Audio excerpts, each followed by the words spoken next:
hundreds of people get crammed onto a ship. It's dark, crowded, and stuffy. To fit more people, they are forced to lie down in long rows, like goods stacked in a warehouse. A foul smell hangs in the air. The floor is covered in saliva, vomit, and human waste. Everyone can barely move because their wrists and ankles are chained. But this is only the first day. They still have to survive at sea for several more months. Many women are harassed and raped by the foreign crew members moving them. Some can probably already guess that many of them will die, either from sickness or murder. And the ocean sees it all as bodies are thrown overboard and left to sink. This is the Atlantic slave trade, a voyage that brought people from Africa to be sold and enslaved in the Americas for hundreds of years. A land that, as they say, is full of opportunity and freedom. Everything began with a small and seemingly innocent puff, cotton. Before polyester and fast fashion, cotton was the most ordinary, most essential skin humans wore. Shirts, dresses, bed sheets, sails, sacks, cotton wrapped daily life. In the 18th and 19th centuries, cotton was not just fabric, it was power. And thus rose the empire of cotton, an empire that linked plantations in the American South to mills in Britain, bankers in Europe, and shoppers everywhere. Machines made spinning and weaving faster than any human hand could. But machines don't plant seeds or pick balls. People do. And in the cotton kingdoms of the Americas, those people were enslaved Africans and their families, forced to wring wealth out of land they did not own for masters they did not choose. By 1860, cotton made up almost 60% of American exports. Think about what that means. The hottest new tech of the day, steam engines, power looms, and gins, was only profitable if ships kept arriving with bales of cheap raw fiber. Cheap fiber depended on forced labor. Forced labor depended on violence. A historian even argues the United States did not just build wealth with slavery, it built methods with it. The books, the quotas, the habit of turning future labor into present credit. In that system, enslaved people were not just workers, they were used as backing for loans.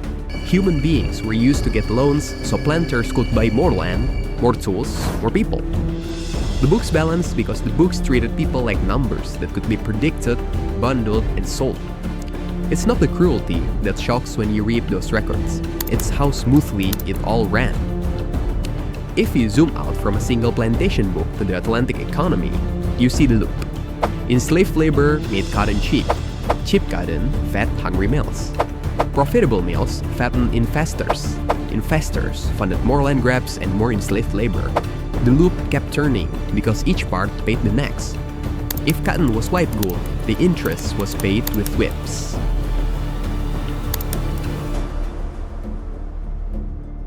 There is a neat picture in a lot of classrooms. Europe to Africa, Africa to the Americas, and Americas back to Europe. A triangle that suggests a clean, simple story. But simple pictures can skip the messy bits. The trade was not entirely triangular. Countries in the Americas sent ships out too. Ports in the Americas did not just receive people. They equipped ships, financed voyages, and pushed deeper into a network that looked less like a triangle and more like a web, spread across wind belts and market prices. That matters because it changes who you put at the center of the story. The numbers redraw the map in another way. New research shows that over 12 million people were forced onto Atlantic ships between the early 1500s and the late 1800s. And a huge number died at sea. That's just insane. The ocean looks different when you see it as lanes of fiber moving one way and lanes of people moving another. Numbers sketch the scale, but they flatten the noise of human life. To hear that noise, imagine the start of the journey.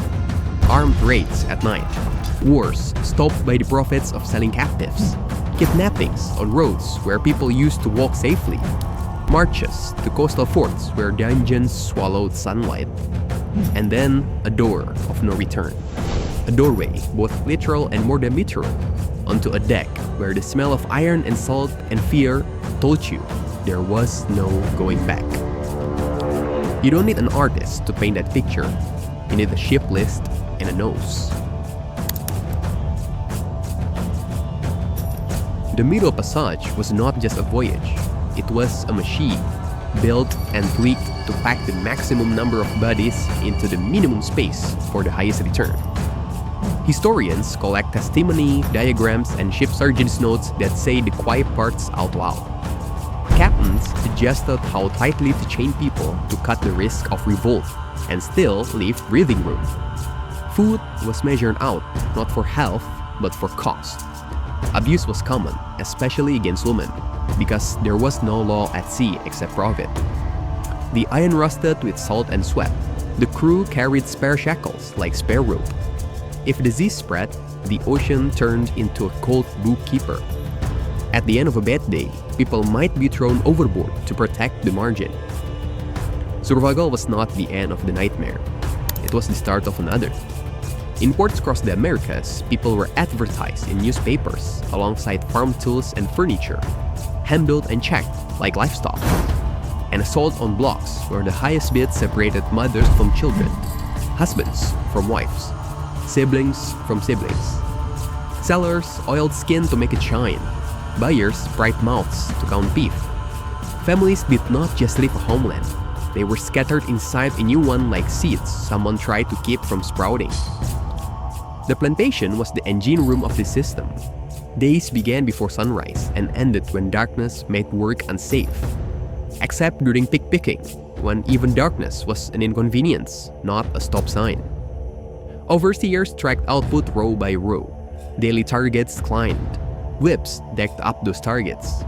Daily deaths were tallied like numbers. Bonuses often really meant just no punishment for that day. Pain was not random. It was a management plan to squeeze more fiber from each pair of hands. In some regions, especially sugar country like Brazil and the Caribbean, so many died that planters planned on replacing people rather than keeping families going. In others, like the US South, enslavers forced the creation of families, while writing laws that made any child born to an enslaved woman their owner's property. Either way, your body was not yours. Your future was not either. And yet, where systems try to crush, people invent ways to breathe. Enslaved communities built words within the walls, gardens tucked behind cabins, songs that doubled as code, worship that doubled as school, kinship that refuses to vanish. Resistance took many forms. Sometimes it looked like moving slower than the target demanded. Sometimes it looked like learning letters under a new moon. Sometimes it looked like a plan whispered from cabin to cabin until the night itself was a fuse. In 1831, Nat Turner led one of those explosions in Virginia, a revolt that terrified slaveholders and sparked a brutal crackdown of execution and new restrictions. A story kept by museums that guard this history. News of uprisings traveled farther than chains could reach, by sailors' gossip, by free black communities, by the same Atlantic winds that carried ships. There's a reason some names burn brighter. Harriet Tubman escaped slavery and then turned around and went back, again and again, guiding others to freedom along the so-called Underground Railroad, an above-ground network of safe houses and brave hearts.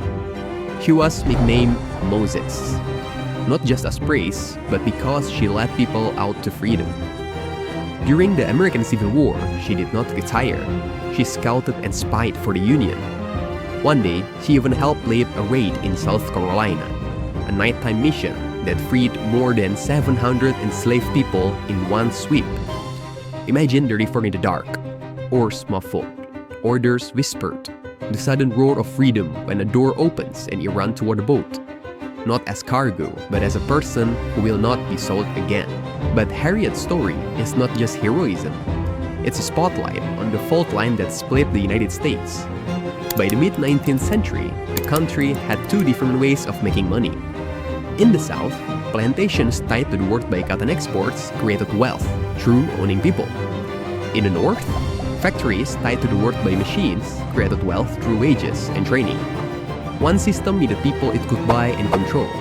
The other needed people it could hire and fire. Politics made those two systems roommates. Reality made them enemies. When a new president opposed the spread of slavery, Southern states broke away to protect it.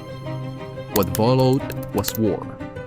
The war did something numbers alone could not. It cut the cotton cord. Exports dried up. Mills in Britain and elsewhere went through what many call a cotton famine.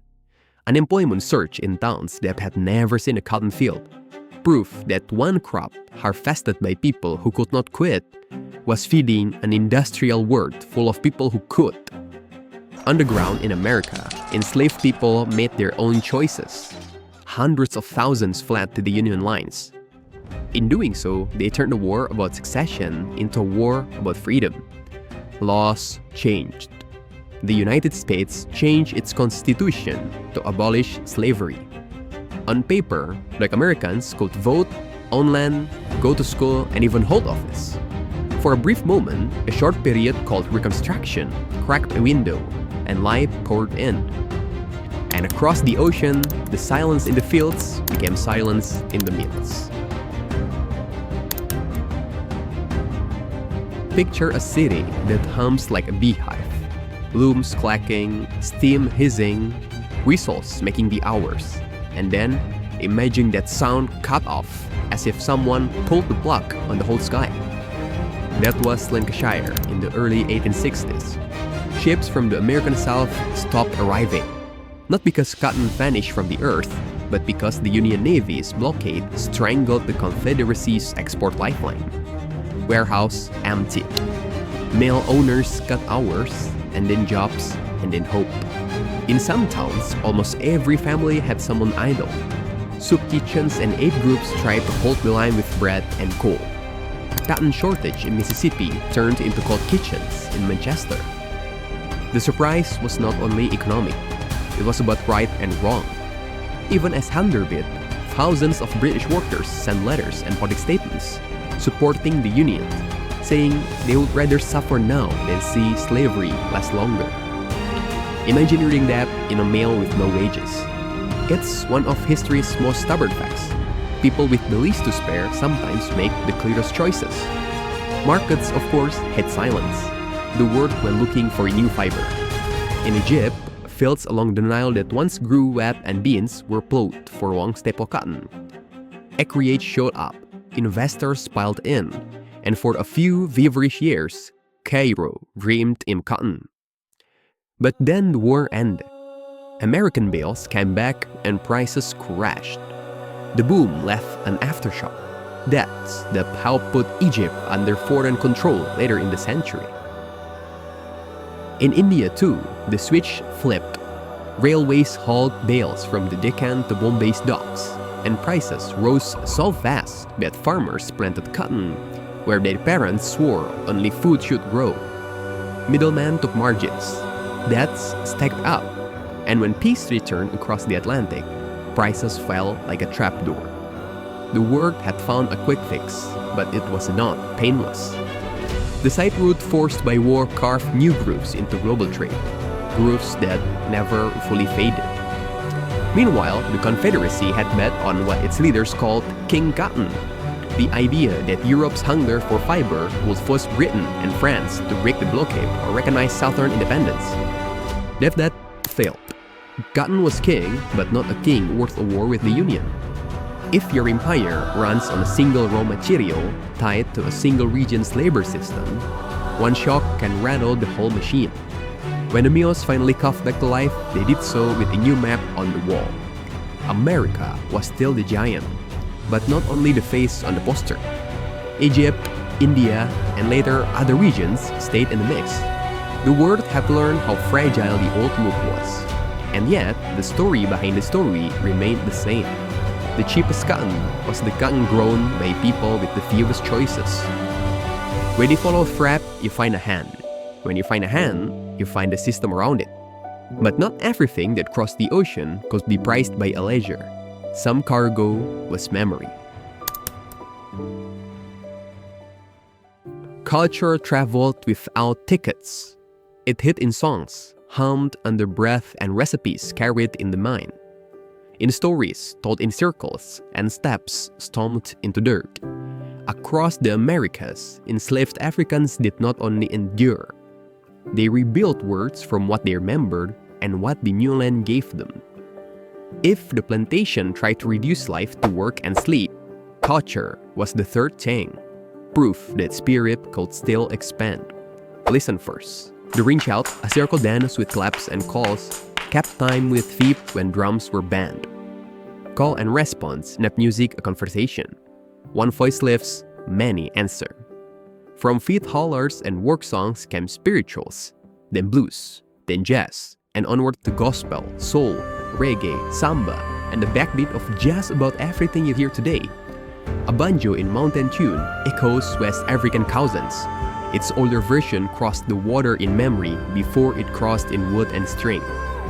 Even the way a choir sways on a Sunday hymns up older circles under older skies. Taste next.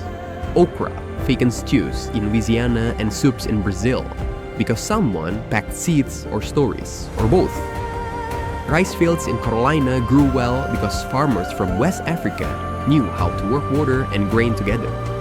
The grain we now call Carolina gold carried knowledge as surely as any ship carried cargo. Black-eyed teas found New Year's luck. Yams got new names and old meanings. Pepper heat and palm oil memories blended with local herbs and new cuts of meat. A pot on a stove held a map nations did not recognize. Speak and you will hear crossings too. Languages mixed. Words like goober for peanut and gumbo for the stew crossed over, and new ways of speaking grew in places where many tongues met. People breathed grammar and rhythm into speech that fit mouths shaped by several coasts at once. Names bent, but did not break. Grandmother's name tucked into a daughter's middle name, a line of memory that even a bill of sale could not erase. Pray, and you'll find more than one roof. In Haiti, in Cuba, in Brazil, saints share altars with spirits whose paths were old when Europe was young. Faith became a code that said, we still know who we are. Even where churches enforced silence, basements and brush arbors became classrooms for hope. Music taught scripture. Stories taught strategy. Watch the body move. Hamon rhythms patterned on thighs when drums were taken away. Stepping squats on modern campuses echo patterns older than any campus, especially at black colleges in the US. Hairstyles became both art and quiet pushback. Styles that said, we can still draw on ourselves when they try to write on us. Even quilting carried whispers, a patchwork of memory turned warmth in winter that tried to be endless. Those words did more than survive the plantation, they outlived it. Culture was a resistance that doubled as a gift to the future. You can taste it on both sides of the ocean. Hear it in a brass band and a drumline. Feel it in a carnival road march and a college homecoming.